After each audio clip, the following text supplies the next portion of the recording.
organizing this event, and thank you for inviting me here today. It honestly means a lot to me to be recognized in this way, especially by our own community.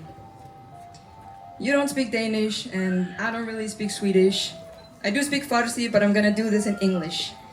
I think I prefer it that way, so bear with me. My name is Mechet Paiman, and I'm 24 years old. I was born and raised outside of Copenhagen in a city called Rødovre, or as my Swedish cousins say, Rødovre. My parents came to Denmark as refugees and asylum seekers at a young age. My dad came from Jawbari in Afghanistan in 1997, and my mom came from Quetta in Pakistan in 1999. They arrived in a completely foreign country, with a foreign language, foreign culture, foreign systems, and somehow they built an entirely new life from scratch. When I think about discipline and sacrifice today, I think it starts there. I grew up between two cultures. At home we spoke Dari. We ate different food than my classmates from Denmark. We had different traditions, different family dynamics, different expectations. But when I was younger, I honestly didn't think much about it. I just felt like a regular kid. It was only later, when I grew older, that I started becoming more aware of the subtle differences. The feeling of being between two cultures sometimes. Not fully one thing or the other. And I think many diaspora kids understand that feeling. Outside, you adapt naturally to the country that you belong to. You grow up in it. You learn the language, the humor, the social norms. But inside the home, another world exists. Another history, another way of thinking. And over time, I've actually started appreciating that more and more. Because culture doesn't preserve itself automatically. Language doesn't survive automatically. Traditions and history don't survive automatically, especially for smaller communities like ours. If we do not actively carry parts of it with us, then naturally, with every generation, some of it will fade and disappear. And that's normal in many ways, but I also think it's a little sad. I want my future children to be able to speak to their grandparents in Dari. I want them to know our food, our stories, our humor, our values, our history. And not because they should reject the country they grow up in, absolutely not. But because I think there is something beautiful about being able to carry both cultures with pride. To take the best from both. So I'm very grateful to my parents for never hiding who they were. They never treated our culture like something embarrassing or inconvenient. In fact, the opposite. And it was just naturally part of our lives. I think that shaped me a lot. When it comes to sport, I started Taekwondo when I was around 10 or 11 years old. Some friends invited me and they wanted me to try it at the local club, which was located at my school where my mom and I both actually attended. I remember trying it once and already deciding this is what I really want to do this. But what really made me stay was the people. I was lucky enough to grow up in a generation of teammates who became close friends, and we trained together, we graduated the belt together, competed together, and basically just grew up together. Some of them are still among my closest friends today. At one point, my family moved far away near Helsingør. And I didn't want to quit because I had built a strong community there. So luckily, my parents supported me. And maybe this is also a bit of an immigrant thing, but my parents made me independent very early. Partly because they wanted me to grow as an independent person, and partly because they themselves were navigating a completely unfamiliar society while trying to survive, work, study, and raise children at the same time. So I learned early how to manage responsibility on my own. In 2016, I got the opportunity to join the Danish national team in Taekwondo Pumse, the technical discipline of Taekwondo. We went to the European Championships in Greece in 2017, and it was the experience of a lifetime.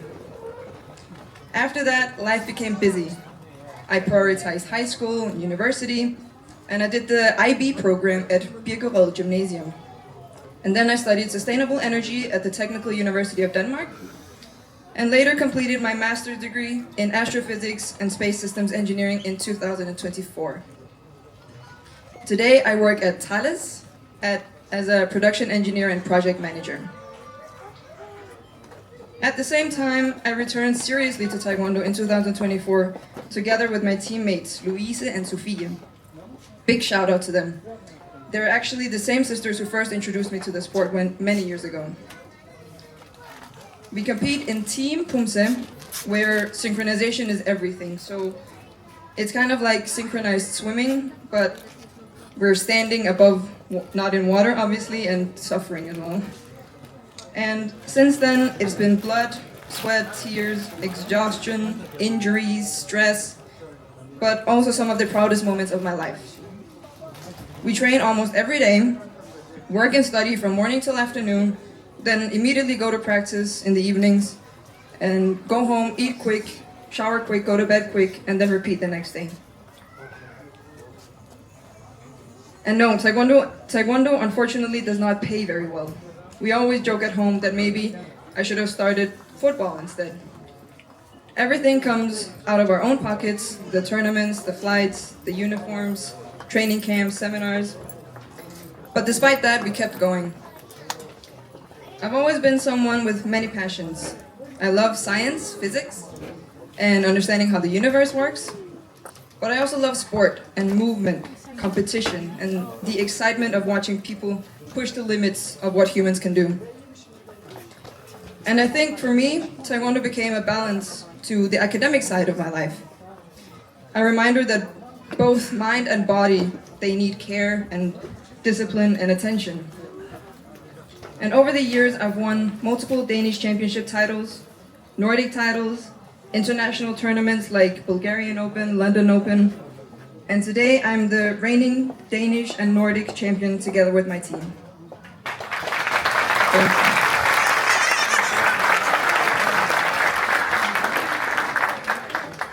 This September, we're aiming for the World Championships in South Korea. And as I was preparing for today, I came to find that one of the biggest things I thought that sport has taught me is that success is rarely immediate. Our coach always says, you lose 9 times only to win the 10th. But you continue anyway. And I think that mindset is something many Hazara families understand very well. The ability to continue despite setbacks, to keep building, to keep pushing forward. One thing I reflected on is that in Hazara culture, we place enormous value on education, and rightly so. Education has always been survival for our people. It has been dignity, opportunity, resistance. But sometimes that means sports, arts, music, and creative passions become secondary. And I understand why. But I also think these things matter deeply. Especially in immigrant families, survival and stability naturally comes first. So there often isn't much time left to think about exercise or creative passions. But I think that physical and mental well-being belong together, and neither should be taboo. So sport has taught me discipline, confidence, leadership, resilience, teamwork, structure, and community. Today, I'm a 4th Dan black belt and one of the senior athletes and instructors in my club.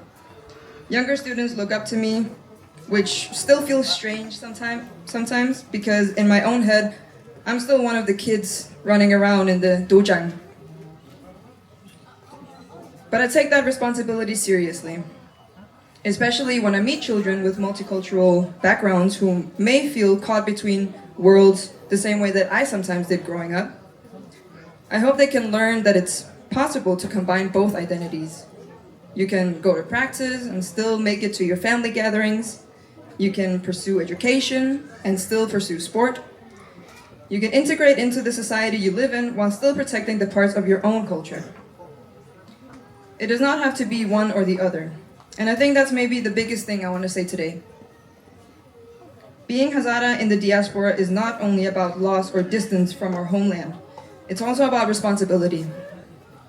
even in small ways, through language, through family, through community, our values, and through showing up for each other.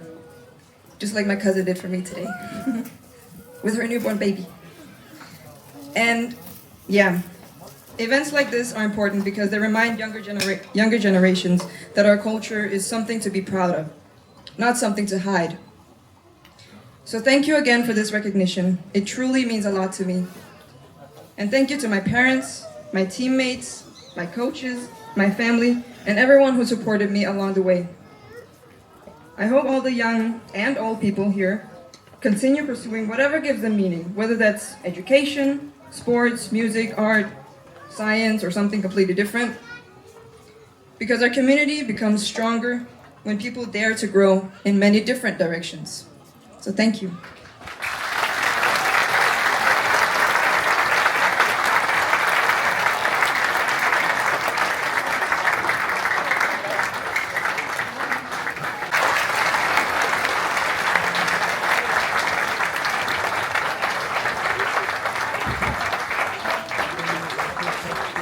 마지막에 테스트 하시고 바깥에 메일이 되십니다. بگم حافظه ما خوب است.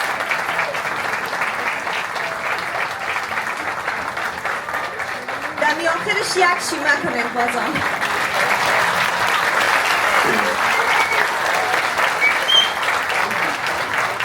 دست گلتان درد نکنم. یک جهان سپاس که احساس